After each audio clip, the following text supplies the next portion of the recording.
नमस्कार। आज आप लोगों के सामने जो व्यंग मैं प्रस्तुत कर रही हूँ उसका शीर्षक है वे आत्महंता हैं। वे सच बोलते थे। उन्हें आत्महंता की उपाधि से नवाजा गया। सच बोलने वाला बाजार में नहीं चल सकता, वह बैठ भी नहीं सकता, लेकिन वह बाजार चला भी नहीं सकता। उनके सच बोलते ही बाजार गिरता है, पर वे नहीं गिरते। ऐसे लोगों से बाजार भय खाता है, इसलिए हर संभव कोशिश करता है कि वे सच न उगलें। इसका अर्थ कि वे बाजारवाद के विरोधा है। जितनी बार वे सच उगलेंगे, बाजार में उनके प्रति विरोध दर्ज होगा, पर वे विरोध सहन करते हैं क्योंकि वे हंता हैं बाजार के। आज के संदर्भ में उन्हें घोर निराशावादी कहा जाएगा। मतलब सच बोलने वाला आशावादी नहीं हो सकता। आशा ही बाजार की नस नाड़ी है जो बाजार को खोलती और बंद करती है। पूरा कारोबार केवल आशा पर ही निर्भर है। सुबह बुल का घंटा बजते ही आशा का तांडव शुरू हो जाता है। सेकंड दर सेकंड, श्वसन निश्वसन के साथ आशा निराशा का खेल चलता है। इन दोनों श्वसनों के बीच एक छोटा सा विराम काल पॉज होता है जो अगली उम्मीद की दिलासा देता रहता है। किंडरगार्टन में पढ़ने वाले शिशु से लेकर आईआईटी में पढ़ने वाले नौजवान इसी बाजारवाद को ध्यान में रखकर पढ़ते हैं। बच्चों के माता पिता से शुरू हुआ यह ब्रांडिंग कंपटीशन स्कूल से लेकर पठन पाठन की सामग्री तक चलता है। जितना बड़ा ब्रांड, बच्चों की एंट्री उतने ही बड़े बाजार में दन्न से। बेचारा बच्चा बाजार के सारे गुर सीखने पर मजबूर हो जाता है। बाजार दबे पांव बिल्ली की तरह अपनी जगह बनाता है। बिल्ली के गद्देदार नरम नरम पांव कब पंजे में तब्दील हो जाते हैं, किसी को भनक तक नहीं लगती। अपना घर सुरक्षित करने के बाद वह आक्रामक बिल्ली बन झपट्टा मारता है।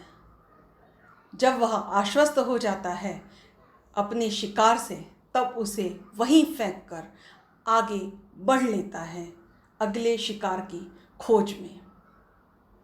वह फेंका हुआ शिकार हंता होने से बचने के लिए सारी कोशिशें शुरू कर देता है।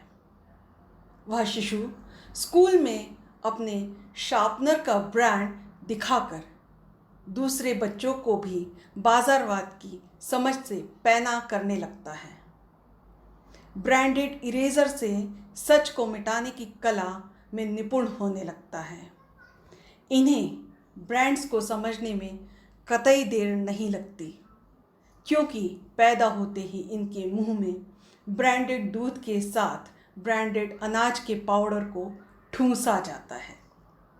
पलने में झूलते हुए उनमें बाजार को भांपने की क्षमता विकसित हो जाती है, क्योंकि बाजार अब उनके मुंह से होते हुए पेट और दिमाग को कब्जे में ले लेता है।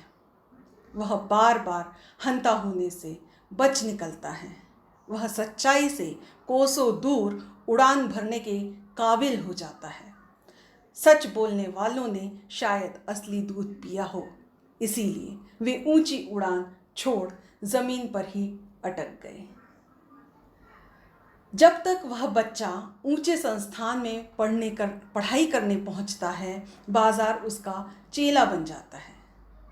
प्लेसमेंट में वह अपनी जगह तय नहीं कर पाता, पर वह उससे बड़ा काम कर गुजरता है।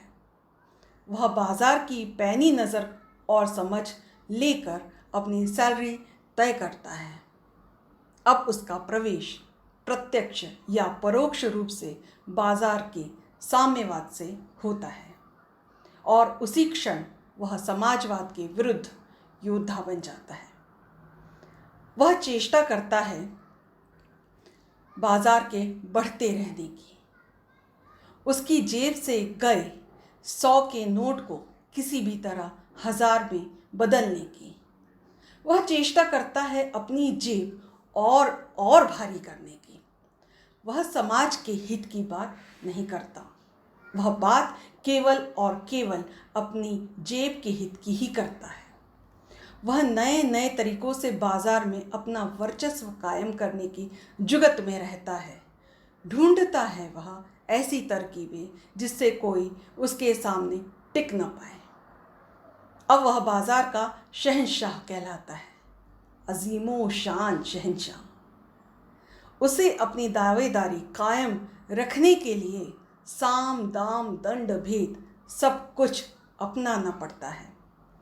उसे गद्दी की शान की खातिर झूठ से परहेज नहीं है।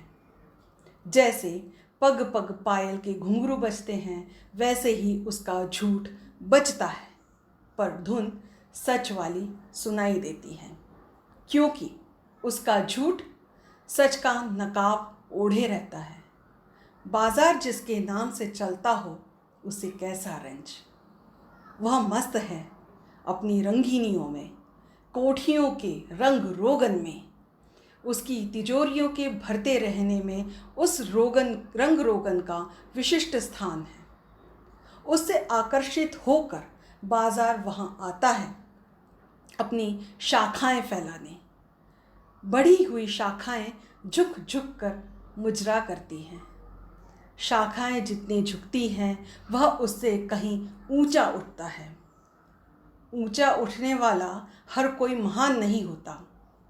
आसमान की असीमितता ही महानता है, पर उसे शिकायत भी नहीं, क्योंकि उसे केवल बुर्ज खलीफा से ही ऊंचा उठना है। सच उससे कोसों दूर हो जाता है। अब वो बच्चा नहीं, बाजार का खिलाड़ी है, इसीलिए आत्महंता की उपाधि के काबिल नहीं। एक दिन वे फिर दिख जाते हैं सच बोलते हुए, बार बार हंता का तमगा लिए ही दिखते, जैसे इनकलाबी नारा हो बाजार के खिलाफ। बाजार उनकी खिलाफत नहीं झेल सकता, इसलिए मजबूर किया उन्हें आत्महत्या के लिए। मतलब ज़रूरत पड़ने पर बाजार हत्यारा भी बन सकता है। वे जाते जाते फिर सच कह जाते हैं, अपनी आत्महत्या का दोष बाजार के मत्थे मढ़कर। पर वे मरे नहीं, जीवित थे, जिजीविषा बनकर। धन्यवाद।